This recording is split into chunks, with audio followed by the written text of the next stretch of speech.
Good morning, afternoon, evening, everyone, and welcome back to week 8 of Match of the Day. I'm yours truly, OmegaPit, hosting once again this wonderful show we've created, and all thanks to you guys as well, the players, that we're able to get all these lovely highlights and drama week in, week out. We wouldn't be able to do it without you. So, let's jump right in and let's start off with the league standings, which I believe we didn't have at the end of last week's video. So, I'll put that on screen right now. So, yeah, let's have a look. As you can see, JJ's still top of the league with his 6 wins and 0 losses. Followed by Min, who's, 2 losses now. Those back-to-back losses against Declan and Rick.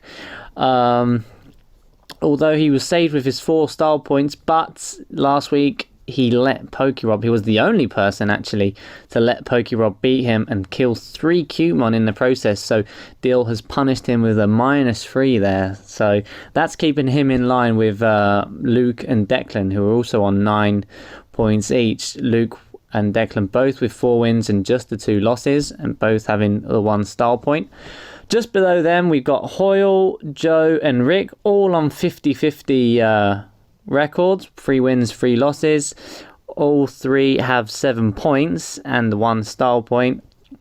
Followed up by Rue with his 2 wins and 4 losses, and then Louis with 1 win, 5 losses, and then bottom of the table, Jerk with 0 wins and 6 losses and 0 style points to boot.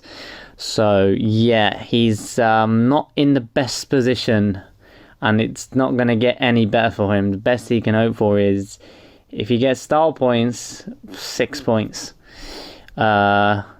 Well, including this week, so that would be 9 points. If he gets the style point every week. Okay, so that's the league table. Let's move on over to the fixtures of this week. So the fixtures are, we've got Luke versus Rue, Louis versus Hoyle, Min versus Rick, Declan versus JJ, and Joe versus Jerky. So Luke versus Rue. Luke, well, we all know the data miner is a force to be reckoned with. He's up there along with Min as one of the best battlers we've seen so far this tour. Rue had a little run early on, well, midway through the league, but he's kind of dropped off again. Then we've got Louis and Hoyle. Hoyle started off strong, dropped off, but he's starting to pull it back after that amazing win against Luke last week. Louis, who can't really seem to find a hold in the league so far. Min and Rick. Min with those back-to-back losses like I mentioned, and Rick looking to consolidate his position higher up in the league. Declan versus JJ. Declan also a top contender, very strong player indeed, against the best player JJ. And finally, Joe versus Jerky. Jerky looking to get his first win of the season, and Joe looking to also fight for those top positions. So those are the fixtures, but that's not the running order. The running order is Min versus Rick, Luke versus Rue, Louis versus Hoyle, Declan versus JJ, and Joe versus Jerky. So starting with a very interesting match there, Min and Rick, 2 good players, and then Luke and Rue, like I said before, and so on and so forth. Alright, so we've covered the fixtures and the running order. Let's jump right into the special guest of the week, and that's none other than Shark Tamer. Shark Tamer's joined Discord once again, because he was already a member, but he left. Clearly he was too grumpy or cranky, and someone or something made him leave. So yeah, what it says is basically, attention Pokemon Tour, this week's special guest is none other than ex-Pokeforum Shark Tamer. Lowercase s, don't forget the lowercase s, that also triggers him if you don't type Shark Tamer with the lowercase s. And owner of Owls, we managed to scour the deepest, darkest depths of the internet to haul him out and force him to battle you all this week, much to his disappointment. But he didn't come along. Didn't come along alone. He brought his trusty pal Seb K with him. Ping Shark's home and challenged him to a battle to earn your 1 Hall coin. Just make sure you don't mention football, otherwise he might rage quit the chat again. Yes, indeed. Remember, that's one of the main reasons he actually created Owls on IRC, because we were talking about football so much, and that triggered him and made him basically leave the IRC and create Owls. So let's have a look at and see what team he's brought. So yeah, definitely a more competitive team compared with Rob's last week. Perhaps that's why Dill decided to bring him in, because he wanted someone to actually be a challenge to the battlers. He wanted them to not get overconfident and lax. He wanted to push them and make sure they were still kept on their toes. So let's see who we've got here. We've got Early Dementia, that's Pelipper, just the standard, bulky set there. Defog Roost, Scald, U-Turn. Followed up by Seb K with the Focus Ash, with Crab Hammer, Knockoff Superpower, Aquajet. That's the lead of the team. So lead with the Crawdon, abuse his massive attack thanks to the adaptability boost. Smash things with Crab Hammer and then finish him off with Aquajets. Next up, we've got Shark Tamer himself, the Mega Sharpedo. Nothing really to say there, just the standard all out and out attacker, just without the protect. Flip turn instead of protect. Then you've got Mortgage, the Thunderous T. Volt switch set with Thundergrass, not hidden power ice. Sacrificing Hurricane in order to hit more bulky waters with Grass Knot and Hidden Power Ice to hit dragons. Then we've got Erectile Dysfunction, the King Jar, that's just out and out special attacker.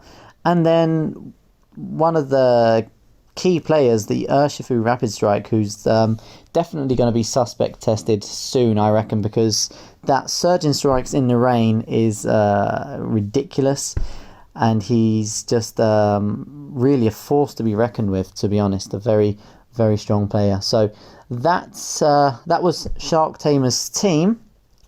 Very competitive Rain Dance team there. Very strong indeed. So, right, we've had the teams, we've had the fixtures, the running order. We'll have something spicy after the matches. Once again, there's no media, there's no tabloid section, but after the matches, stay tuned, because after the highlights, you're going to have something which you're all going to enjoy a lot. Okay, so with that said, let's jump right in then. Okay then, so our first match of the week, we've got Min versus Rick, the powerhouse Min, who was surprisingly triumphed over by Declan last week. So he's definitely looking to bounce back with a win to secure that top spot.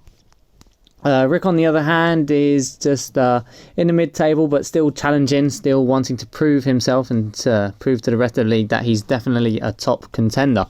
So let's start off with the home team then. And Min going full aggro today. This isn't no 0-4-2, this is 0-1-5. Who needs defenders when you can just run 5 strikers and sacrifice them all if need be? So yeah, you got the Diancie lead, setting up Stealth Rock and bouncing back any other entry hazard that the opponent might try to set up. And then, well, the rest of them are just full out and out strikers. You got Tapu Koko, Horlucha, Mimikyu, Trick Room Ryu Nicholas, and Alolan Raichu. So I'm not going to go into each and every set. We'll leave the battle to do that. But yeah, like I said, full aggro. So anyway, moving on now to Rick's lineup. Rick with just the one change from last week's winning lineup. And that's the Dreadnought being switched out for Swampert. A offensive Swampert. because we all know about Rick Swampert, who back in the first matches was quite a key player for Rick. But instead of having him play in a defensive role, he's stuck him up top, and he's looking to abuse his power this time. And yeah, as you can see, Ferrothorn as the one centre back, Politoed in the middle, setting up Rain and supporting the team. Crobat likewise as the defensive missport, the deep line playmaker.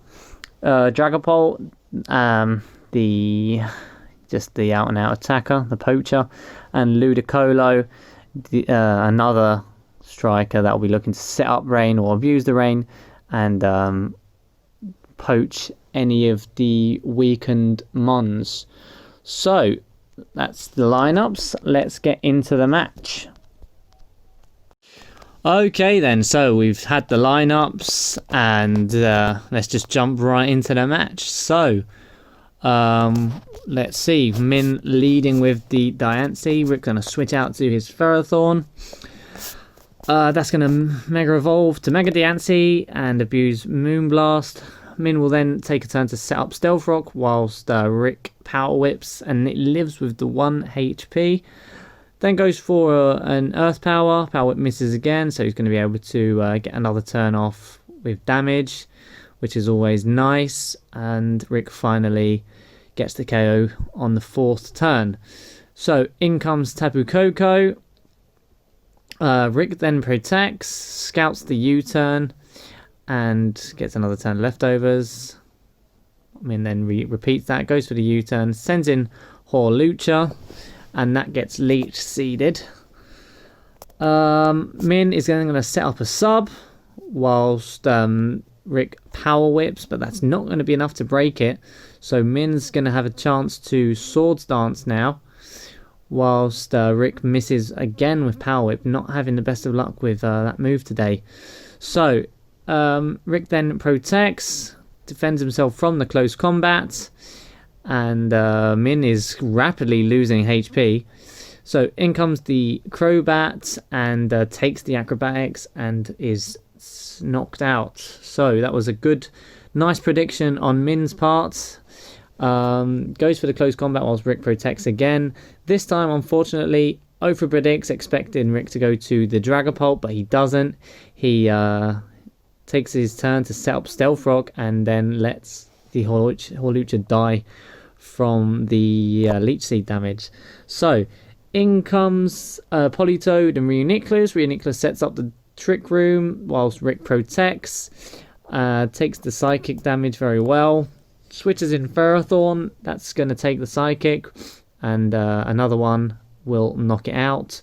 Not sure why Rick didn't go for the Protect there. Could have stalled out a turn of Trick Room, but never mind. So, goes for the Psychic, and the Ludicolo goes for Giga Drain. And then the crit here was a game changer, because had that not have critted, Min would have been able to go on and sweep the rest of that team. So that was a big part of the game, a key moment, you could say.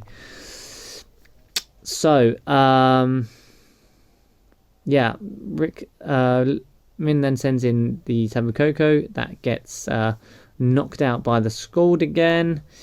In comes Raichu, and that's going to outspeed and go for the Psychic and kill it. In comes Dragapult now, and that's going to take a whopping 71% from the Psychic, but it's going to revenge kill with a Shadow Ball. Last Pokemon, Mimikyu, that will go for a Shadow Sneak, knock out the Dragapult. In comes Politoed, and yeah, Min with the Z power, Never Ending Nightmare, not going to be enough to one-shot it, unfortunately. And then the Scald breaks the ability and gets the burn, so that's a big rip. Not that it matters that much, honestly, because the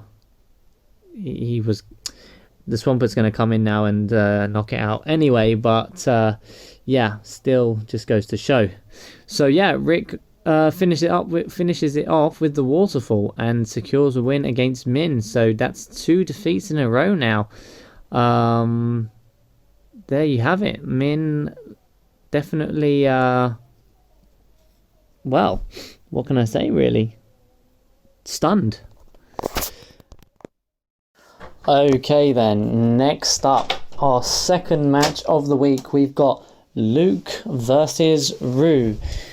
We know Rue went on a little 2-win streak, and people were thinking, wow, is this Rue boy really going to start turning up the heat? But he suddenly dropped off, just like his penis. And then we got the data mining Luke, who's a little tryhard and has been demolishing the rest of the league really alongside Min. So let's see how this match goes. I'll start off with the home team lineup. That's Luke. So let's see. We've got a decent 1-2-3 formation. So the one centre back in Sandaconda. Supported by his midfield duo of Rotom Heat and Flygon. Flygon will be using U-turn and things like that to switch in and out, linking up the defenders with the attackers. Rotom Heat will be more of a defensive, a deep line playmaker alongside Flygon. He'll also be abusing Volt Switch, baiting in switches, switching out, and then allowing the attackers to come in and go for the kill. And then he's got 3 strikers. You've got Excadrill, Feraligatr, and Pinsir. Feraligatr as his target man with Dragon Dance, alongside Excadrill and Mega Pinsir, who with Aerialate is a definite threat indeed. Okay, so let's move on to the away team. The away team has gone for a 2-1-2-1 formation. You got Regice and Cursula as the back 2. Cinderace not playing as the striker this week, playing as a playmaker in the middle of the pitch, linking up the defense with the attackers. Then you've got Zangoose and Frosmoss sitting behind the sole target man Tyranitar. The Mega Tyranitar, that is. The Scarf DD Mega Tyranitar. Oh wait, no, it can't be Mega if it's Scarfed. So just the Scarf Tyranitar. Alright then. So that's the lineup and teams. Let's get into the match. Okay then, so we've seen the lineups. Let's jump right into this match. Let's switch sides. Actually, no, Luke is the home team. So we'll start with Luke. So Luke leads with his Scarf DD Flygon, and Rue also leads with his Scarf DD Tyranitar. What an impasse. What a first turn. Luke then switches out to his Pinsir whilst Rue just stays in, keeps on DDing. Luke is going to take his opportunity to go for a close combat and one-shot that Tyranitar. So yeah, currently 6-5. Rue then switches in his Frosmoth, but he obviously doesn't know about Aerialate, which means Pinsir is going to be able to one-shot the Frosmoth with Return. Rue saying that was a Scarf Quiver Dance. So Rue seriously taking the Scarf boosting move metagame seriously. Switches in the Cinderace, that goes for the Sludge Bomb, gets the poison. Luke goes to his wall Sandaconda, whilst Rue switches out with U-turn and sends in Cursula.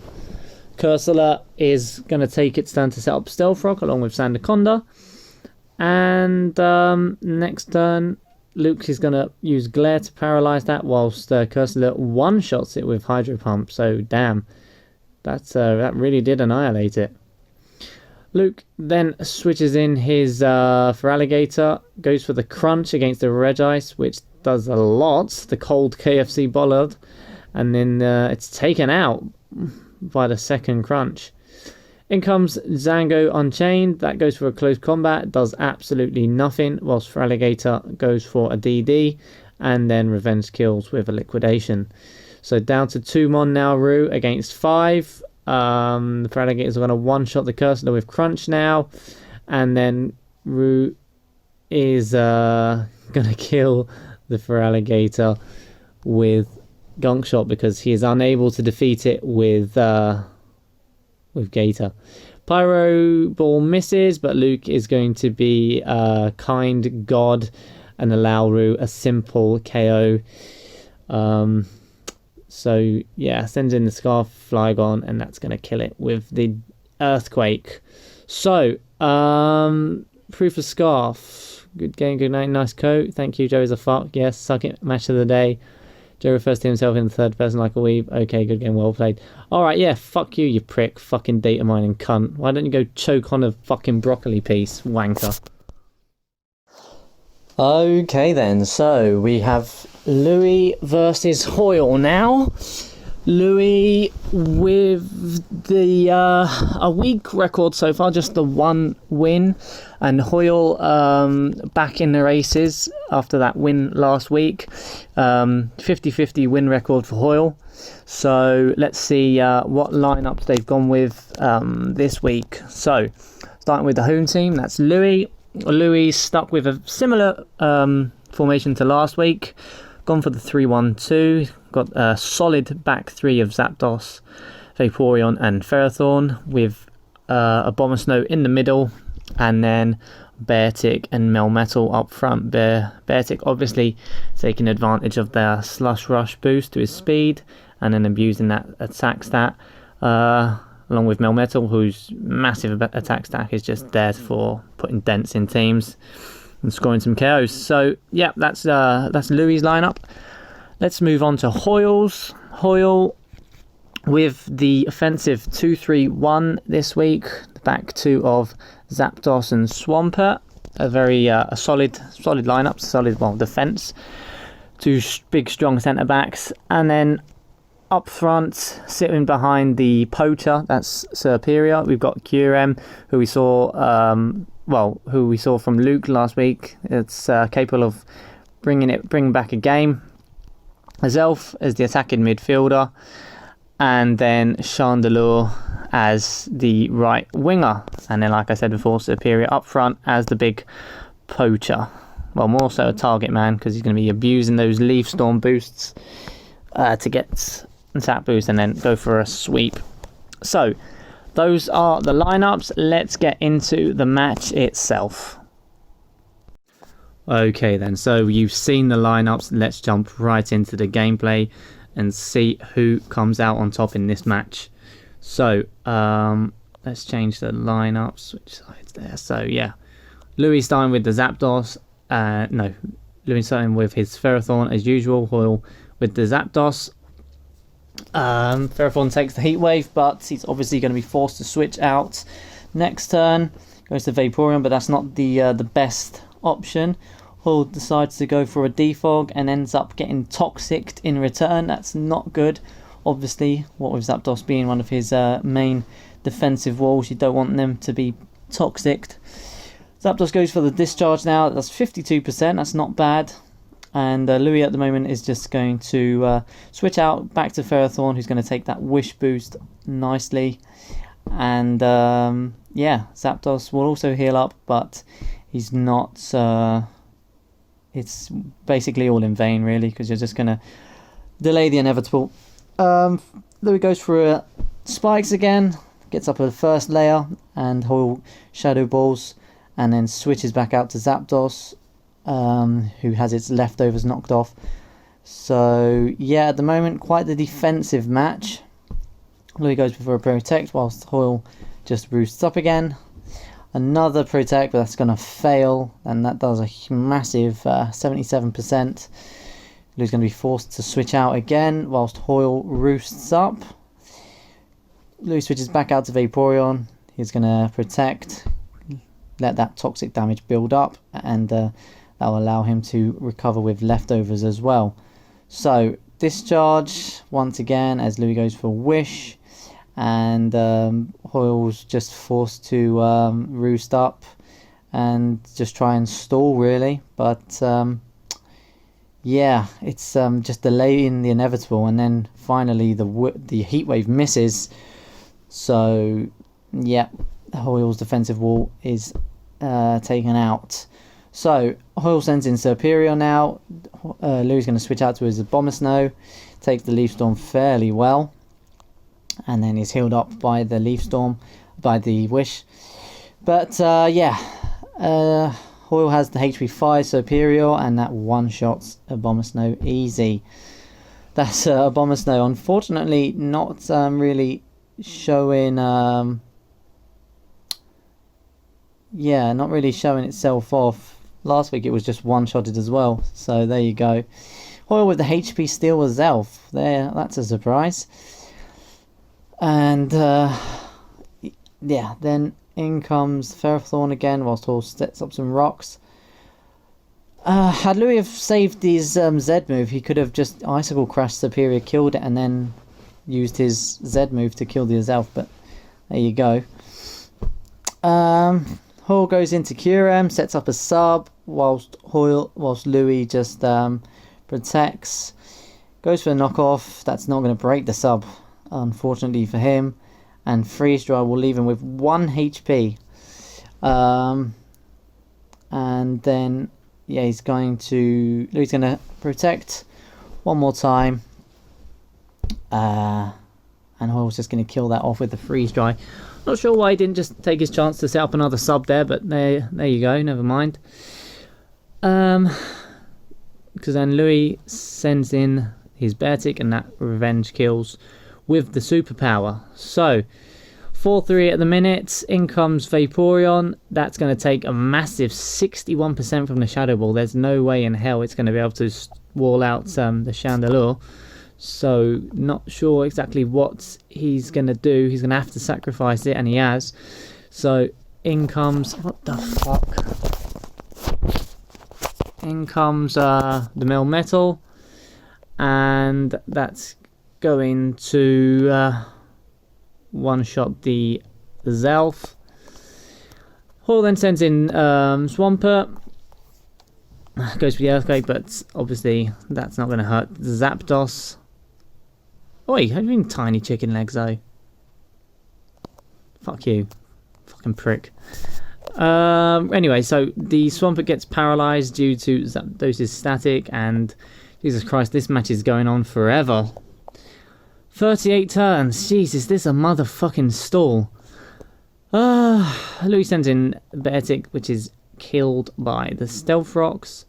Goes to his Melmetal, and what's that going? Wow, outspeeds even with the paralysis. Well, never mind. That dies to the superpower. So in comes Zapdos, and that dies to the Flamethrower. And Melmetal is also going to die now from the Flamethrower. So that's good games, Hoyle. The Chandelure putting in the work once again. And Louis, unfortunate. So yeah, I'm not going to say much because Jesus Christ, that was a 5-minute match and that was far too long.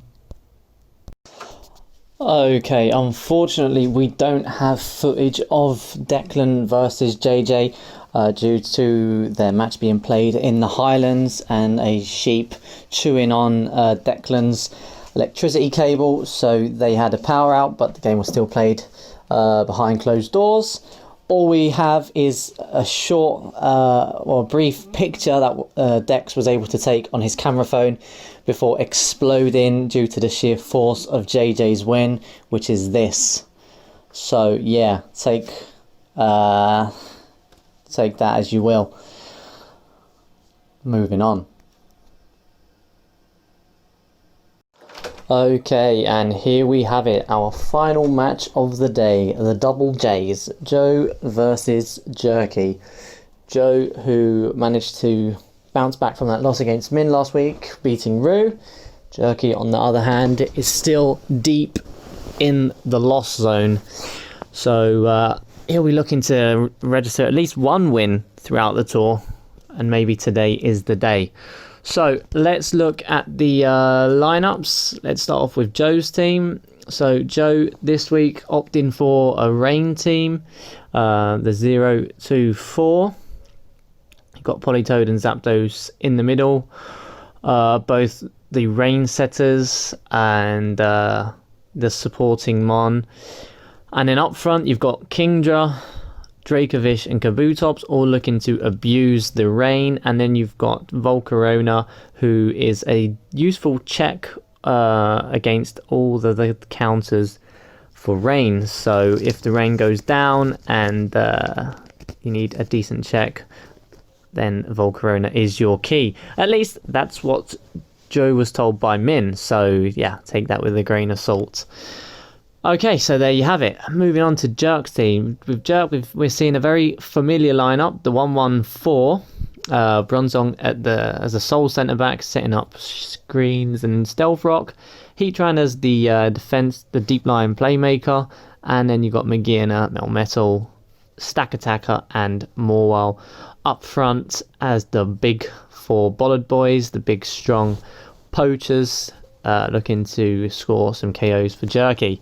So there you have it. Those are the lineups. Let's jump right into the battle. Okay then, so here we are with the match. Let's get right in there. So Joe is going to lead with Volcarona, and Jerk's going to lead with the Bronzong. Switches out immediately whilst Joe goes for a substitute. Going to then go for a Quiver Dance whilst the Heatran uses Earth Power. Not looking good for Jerky. Joe goes for another Quiver Dance whilst Jerky goes for Earth Power again. That's not going to do shit. Sets up a sub whilst Jerky explodes. So yeah, +2 Volcarona. Not looking good. Jerk's going to send in the Morwell. That Mega Evolves and goes for a Sucker Punch. But Joe clearly seeing that coming, sets up the sub whilst Jerky switches into Stack Attacker to take the Flamethrower. And that almost one-shots it, but not that it matters because next turn it's going to kill it off. So that Stack Attacker being the bane of Joe's existence in that first match. One-shots the Bronzong, and that is it. Jerk refusing to play out the match, and I must say that's disappointing on Joe's behalf. Try harding, brings in the Volcarona, sets up on Jerk. He's the Bollard boy with Steel type, so a bit of a low blow, and not actually running HP ground. It was HP fighting because he knew that Heatran had Balloon on it, but that just goes to show that he's even more of a tryhard, and I think the moral victor here is definitely Jerky. So that is it. That is the last match of the week. And that's that for this week. But before I go, I'm going to leave you with something nice. I'm sure you'll all enjoy it. And that is, once again, our dearest and most beloved Mr. Charisma, the writer of Exo Ball Life. He's come back once again, and he's given us another issue of Stonks, Stinks and Thinks. So enjoy that, and I'm OmegaPit signing off. Have a good one. Yo, what's up? It's your boy Mini Dizzle, also known as Mr. Charisma, and welcome to another edition of the official Pokeforum Stonk Market. We're coming to the end of the tour, and we've learned some important lessons, most of which to do with the stonks of the tour. So in the interest of helping you generate some more Hoyle coins for your hole, follow our lowdown of the following stonks you should keep stonking, buy, the ones that are stinking, sell, and stonks which we think you should keep an eye on going forward. So firstly, the stonks. At number 5 we have Pop World, an outside stonk, but one that's rising nonetheless. All participants share their love for this classy clubbing institute, and rumour has it that the finale of the tour will see all the boys go there for a celebratory night out to do shots of Mrs. Moynihan's asshole. At number 4, we have Choice Scarf and Dragon Dance, a combo that not even Smogon could come up with. We've seen the rise of Choice Scarf Pokemon with Dragon Dance in their movesets. I'm not entirely sure what the point of this is exactly. Perhaps it's to BM your opponents into forfeiting on the spot? Either way, a surging stonk it is. Blazing in at number 3, we have the Friend Zoned Again Booster Pack. We highlighted last edition how this booster pack was the least popular pack in the tour, but dear god has it picked up in popularity. Statistics show some people are even buying 2 packs of this a week. Busting out of the friend zone is possible, friends. Take notes, Luke. Take notes. Sliding in at number 2, we have Rue's music career. Rue's anthems have now become the best part of Match of the Day, aside from this segment of course. Rumour has it that Simon Cowell has offered Rue-Ray a 2-figure signing bonus and an opportunity to create the song for the next James Bond movie. Rumour also has it that Rue submitted the audio from the Game On showcase video as the Bond song, which of course got accepted. Coming soon to a cinema near you, Find out which one is the gayest one. And was there really any doubt ever? At number 1 of this week's stonks, we have Jerk. Without a doubt, this week's biggest stonk to invest in is the young Scouse upstart, Jerk Oakley. He's put up a display of loyalty that would do Mr. Charisma proud, as he still continues to use a mono-bollard team despite his slow start. He clearly is overcoming his PTSD, and definitely a fear of bollards by becoming the bollard. A top boy for sure. And for this week's stinks, the ones that you shouldn't invest in, coming at number 5, we have rain teams. Rain teams have had a rocky past in the Pokeforum tour, but this week saw Joe, Rick, and special guest Shark Tamer use Rain Team. Personally, I as Mr. Charisma think Rain Teams are brainless and require zero skill to operate, if even someone like Joe can use one. This lands on our stink list because using one is like shouting to the rest of the Pokeforum tour that you're a trash battler and a trash team builder. No good at all, Mr. Charisma thinks so. Cruising in at number 4, we have Sportsmanship. Now, Sportsmanship has always been pretty low in the tour given the mountains of salt and trash talk on any given week, but one instance stands out as being particularly bad this week. Luke and Rue in their match allegedly agreed to a choice scarf dragon dance duel, but Luke apparently gets his jollies off beating up little kids and broke the gentleman's agreement one turn into the match. Maybe this lack of chivalry is why Grace won't show up to dinner with him. Rolling in at number 3 is copying Mr. Charisma, your boy. They say imitation is the sincerest form of flattery, but copying a demigod like myself, like Mr. Charisma, is punishable with death in some countries, especially when done so poorly. Mr. Charisma, for example, has used Leader's Elf in tours of the past, but most notably in his total annihilation of Joe 2 weeks ago, and the following week we saw 3 Leader's Elves. Some people really have no shame. Creativity and imagination is definitely down the shitter this week. Stumbling pathetically into number 2 this week is Matthew Allen Aaron Hoyle. Not much to say here really, but just really, fuck Hoyle. Pokeforum's resident miser continues to alienate the tour participants by just being a prick. And at number 1 of this week's stinks, we have quite possibly the biggest stinker of the entire tour so far, and I'm not even exaggerating. At number 1, we have Joe. As if there was any debate on this week's biggest stink, we have Joe, who is as stinky as Food King's 6 extra large-sized curry-stained England football top. His opponent this week was Jerk, who was 0 for 5 at that point, and using a mono steel team. Joe's ego was apparently so damaged that apparently he had to counter Team Jerk by bringing a full rain team to their match. The cherry on top, you ask? Joe's 6th Pokemon was a Volcarona. When I quizzed Joe about such blatant tryharding, he had the audacity to claim to me, Mono Steel doesn't have a bad matchup against Rain. It can't be a counter team. You have got to be kidding me.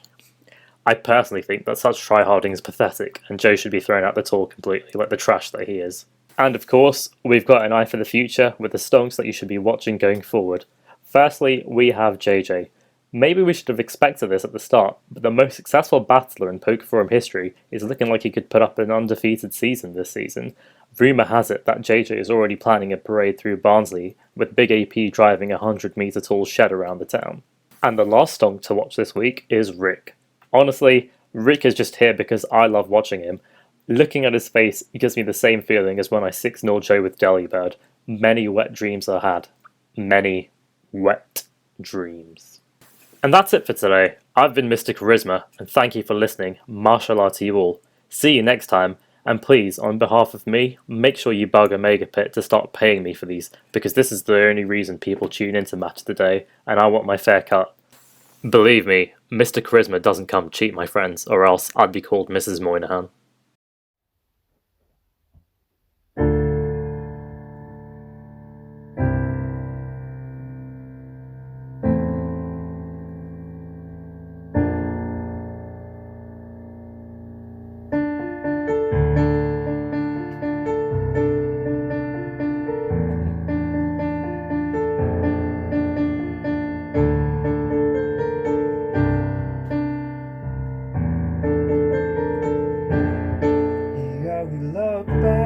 Stop at the door, turn around, we can make this work. We put our clits up so the clits are can suck us. So the clits are can suck us. Here we look back, stop at the door, turn around, we can make this work. We put our clits up so the clits are can suck us. So the glitzer can suck us. Na na na na na, hey, hey. Na na na na na, hey. Trick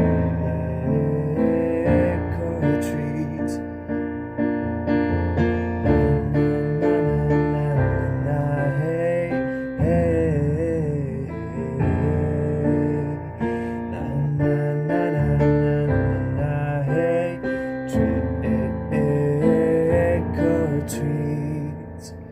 Here we look back, stop at the door, turn around, we can make this work. We put our glitz up so the glitzer can suck us. So the glitzer can suck us.